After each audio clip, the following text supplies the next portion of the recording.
had a number of rows. Though in the musalla, you could have one row, yet we know that the sunnah is to have at least 3 rows when you pray funeral prayer, even if each row consisted of only 2 people.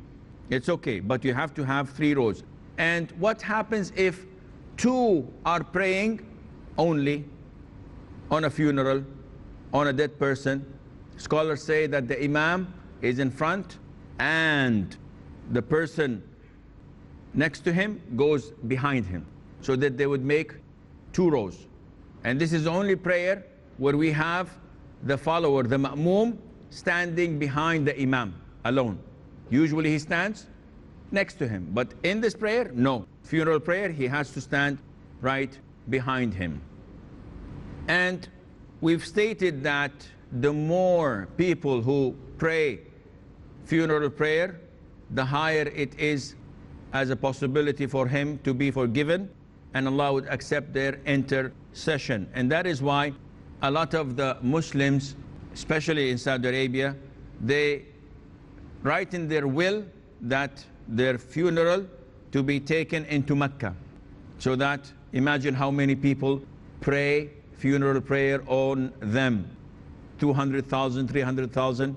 But what is the ruling on transporting a corpse from one location to the other? The most authentic opinion, as Al-Imam Al-Nawawi stated, that it is forbidden. It is not permissible to transport a corpse from one place to the other unless there is a real urgent need for that, such as there isn't any graveyards for Muslims. So where can we bury him? Can we bury him with the disbelievers, with the non-Muslims? No. Muslims have to be buried in their own graveyards, in their own cemeteries. They cannot bury others with them, and they cannot be buried in other cemeteries with non-Muslims. And scholars say that it is not permissible to transport a corpse from one city to the other, as in the case in transporting it to Mecca or to Medina, because the Prophet ﷺ ordered us to hasten in preparing the funeral. And being buried in any location does not add any value. So people, when they think that being buried in Medina is beneficial to the deceased, being buried in Mecca is good for the person who died, this is baseless. There is a hadith that encourages us to die in Medina, but not to be transported and to move the corpse to Medina after death. After death, there is no use of that. The Prophet says, alayhi salatu wasalam, whoever among you can die in Medina, he should do so, which encourages the people to live in Medina and to die there. But to be buried there without dying has no significance and no reward at all. On the contrary, it adds more burden to your family. It is not sufficient for you that you're dead and they're sad about you. You add to that, that you make them struggle to move your body somewhere that is far, and this would cost money and this would take a lot of time. No, this is not permissible and it is not recommended.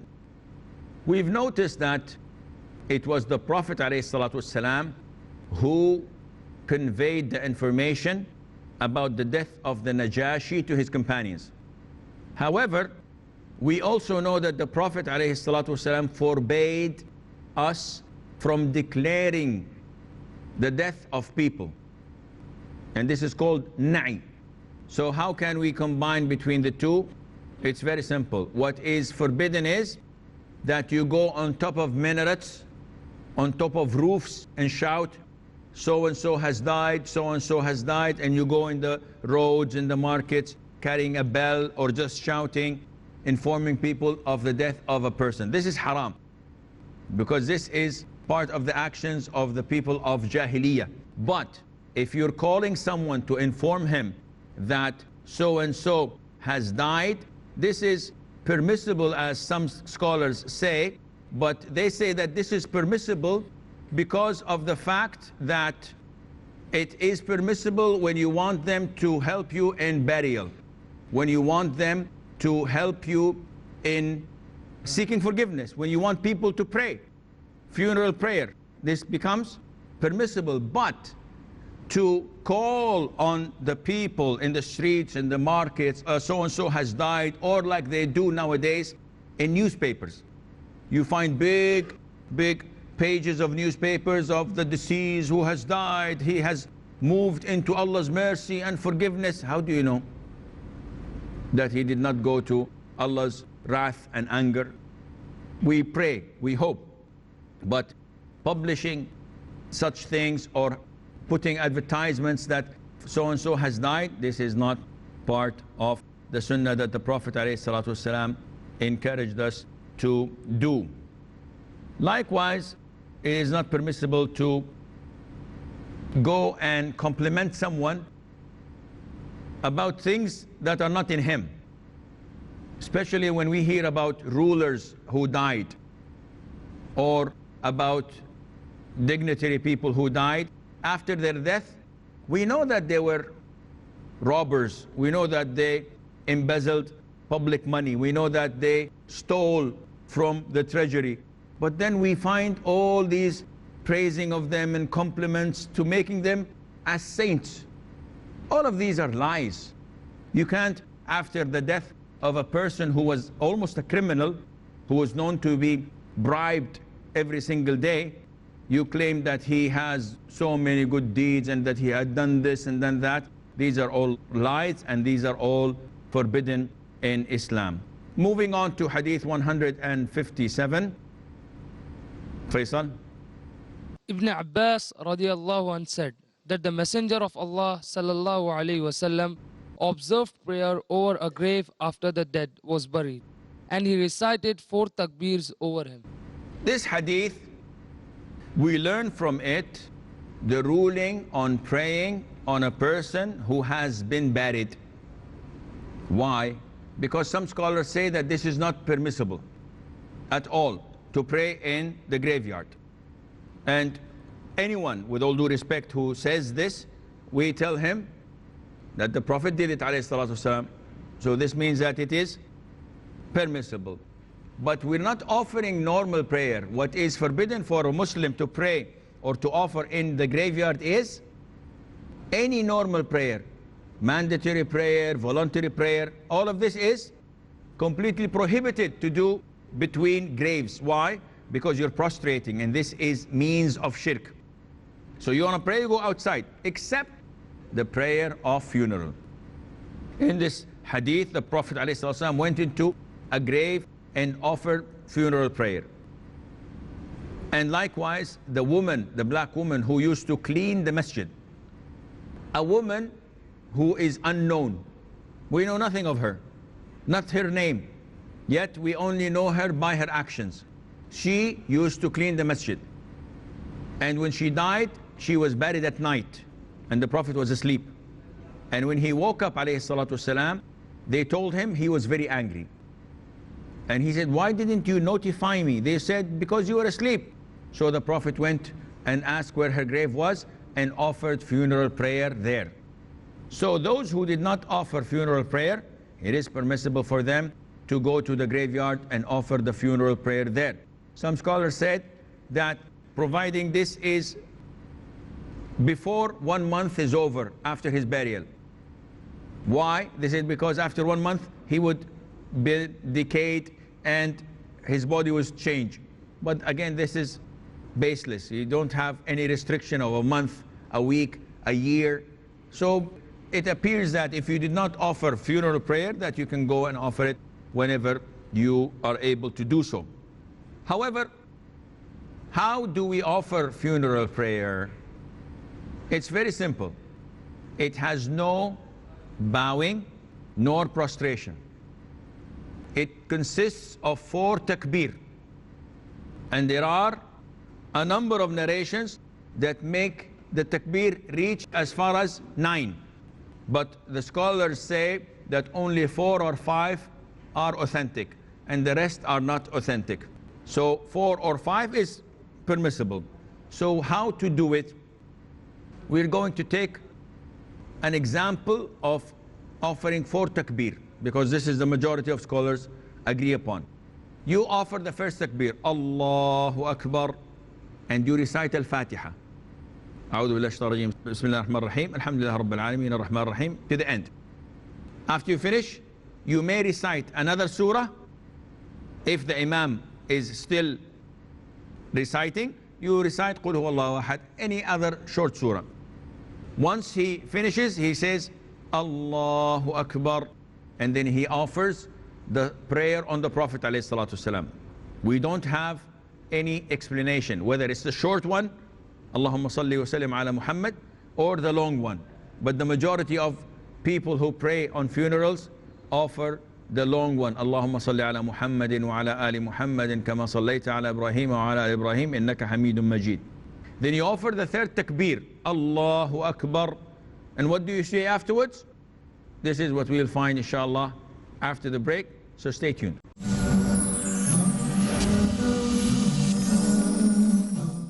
Strategy for fitness, necessity for strength, approach for liveliness, concern for potency. I'm your host, Ismail Chartier. We live in a stressful society now. Therefore, we need to learn how to manage the stress in order for us to live a healthy life. How diabetes develop? Stress and overeating. Welcome to Health in Islam. Examine the deep-rooted processes to ensure best physical condition in health. Every Sunday at 2 p.m. and repeat telecast at 2:30 a.m. India on Peace TV.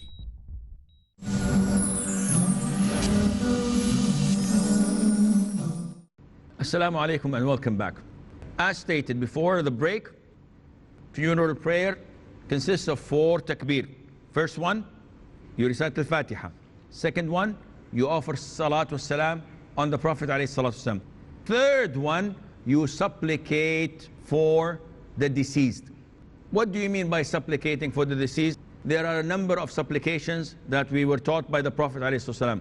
Allahumma اغفر له وارحمه وعافه واعف عنه وتوله برعايتك ولا تحرمه اللهم أكرم نزله ووسع مدخله وافسح له في قبره واجعله مد بصره اللهم اغسله من خطاياه بالماء والثلج والبرد, and so on. So all what you do is you supplicate for the sake of the deceased, that Allah enlarges his grave, that Allah makes it a garden of paradise, and that Allah washes him from his sins as the thobe or the garment is cleaned and cleansed by washing it with water, snow. And you go on asking that Allah substitute him with better family and better house than he had here. And then may Allah grant the patience and tolerance to his family who lost their loved ones. And you ask Allah Azza wa Jal to make him steadfast in this life and in the hereafter with the right word of the kalima. And you ask so many things, all for the sake of the deceased. And then you offer takbir, the 4th takbir, and you do not say a thing, a short pause, and then you go Assalamu alaikum wa rahmatullah to the right only. This is the format that the majority of Muslims worldwide do it. It's very easy, but sometimes people forget. A lot of the times when we have funeral prayer, people, because they don't offer it, they say, what's after the Fatiha? Short surah? After the 2nd takbir, what do you do? I don't know, I forgot. And they get confused. So, what is the ruling if I miss few of the takbirs? So I come to the Imam when he's offering the 3rd takbir. He says, Allahu Akbar, and I say the first one, Allahu Akbar. I recite the Fatiha. When he says Allahu Akbar the 4th, Assalamu alaikum wa rahmatullah, I say Allahu Akbar the 2nd, Allahumma salli ala Muhammad, Allahu Akbar the 3rd, Allahu Akbar the 3rd takbir. No one would relate the 2nd and the 3rd with the name of Allah Azza wa Jal. And then I would offer the dua as long as the funeral is still there, and I offer salam after the fourth takbir. And this is approximately what may be regarding the funeral prayer. Do we have any questions here? Yes, brother. Assalamu alaikum. Salam. The Fatiha and the short surah is to be recited loudly or silently? No, the Fatiha should be recited. The whole prayer is a silent prayer. There are some narrations that some of the companions raised their voice only to teach those behind them that they are reciting. And he said this clearly, that I did this so that you would learn that there is Fatiha to be recited here. But yes, the norm is the whole prayer is prayed silently.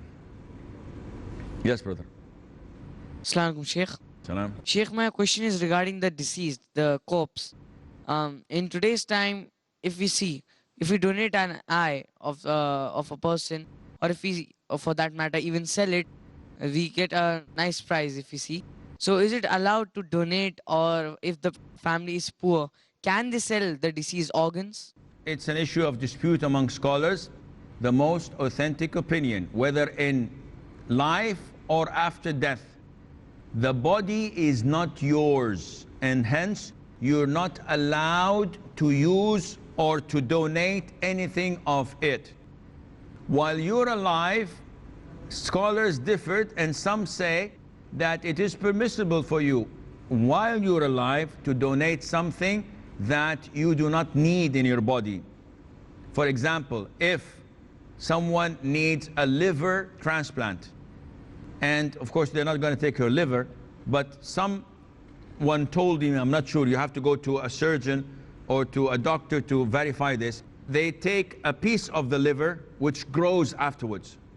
So if this is the case and this would not harm me, I can donate my liver. Kidneys is a different issue altogether. Some say that we have two, so we can donate one. To me, this is not applicable at all, because Allah gave you two and you never know when you need them. So if you donate one, to work with one might be very hazardous for you, and you may need this.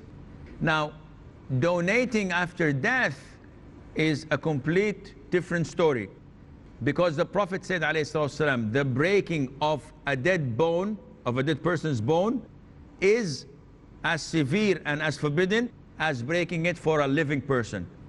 And the Prophet ﷺ forbade us from mutilating a dead person's body. And what is more mutilating than having his kidney, his heart, his eyes as a spare parts? He's being used as a car's spare part. This is not permissible. He has to be honored. He has to be buried with dignity. One would say, okay, what about the living? Akhi, the living are going to die.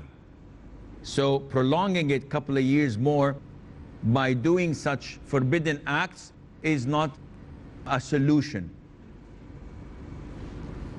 Sheikh, this is regarding a person who goes missing, for many years, like about 25, 30 years, that person has gone missing or was picked up by someone and nobody knows where that person is. And that's well past the normal age that people live. So in that case, what are we supposed to do? I mean, supposed to pray the funeral prayer or what? We are supposed to pray the funeral prayer only if the judge, the Muslim judge, rules that he is now considered to be dead. And by this, they don't do it by 5 months' time or a year time. Usually, it takes approximately like 4 years' time or so. It differs from one school of thought to the other. But once the judge rules it, then he is deemed to be dead. He is given funeral prayer, and also his wife stays the iddah of death, which is 4 months and 10 days, and the inheritance is being distributed only when the ruler does this. Assalamu alaikum. Salam. Suppose a man and his wife go for Hajj and the man dies. So should the woman complete the Hajj without a mahram, or return back and complete the iddah? The woman is obliged to leave because she does not have a mahram and she has to observe her iddah. And by completing her hajj, she is not doing so. And Allah Azza wa Jal knows best. Because of the ignorance of many people of how to go about in the funeral prayer, would it be appropriate on the part of the person who leads the prayer to indicate to the people the modality of praying, and if possible during the course of the prayer through whispers like in the first rakat Surah Fatiha, like Alhamdulillah, is it appropriate? This is possible, and it's being done in a lot of the masjids. And even sometimes when I pray funeral prayer, I indicate and teach the people, and I say before starting the prayer, it consists of 4 takbir. After the first Fatiha, the second you offer salutation, the third we do this all the time. Now regarding of the whispering part, this might become a reason to distract people from praying, because you are the one with the microphone. So if you are whispering and I am also trying to make dua, I'm confused because you're saying Allahumma ghfir lahu warham and I'm saying something else. So you're confusing me. So most likely no, you're not supposed to raise your voice or whisper so that people would know. It's sufficient, it's enough for you to tell them that the prayer is composed of this and this and this, and that is all, inshallah. The brother with the red shirt, though you should change your red shirts because red shirts are not permitted for men to wear. Assalamu alaikum, Sheikh. What about the people who work in the ships? They stay for years in the oceans, in the ship. So if they die, they have 2 reasons. If they send the body back to the home, which takes few days, or they dispose the body in the ocean. So what should be? No, they should not dispose of the body in the ocean, especially nowadays. The furthest you could go is a couple of days or 3 days. And then there is a city, there is a land that you can dock in and you can bury the body. You don't have to wait until you send it back home. Again, if I die in India, my will is that I'm buried in where I die. Why should I go back to Saudi Arabia? If I die in UK, I would like to be buried wherever I die. And this is the proper way of doing it. And it was reported that a brother of Aisha, may Allah be pleased with her, died in the valley of Abyssinia. And they brought him to Medina. And she said, by Allah, if I knew, I would have instructed them to bury him where he died. Because transporting a corpse all this long is not part of the sunnah. I'm afraid that this is all the time we have for today. Until we meet next time, fi amanillah. Assalamu alaikum wa rahmatullahi wa barakatuh.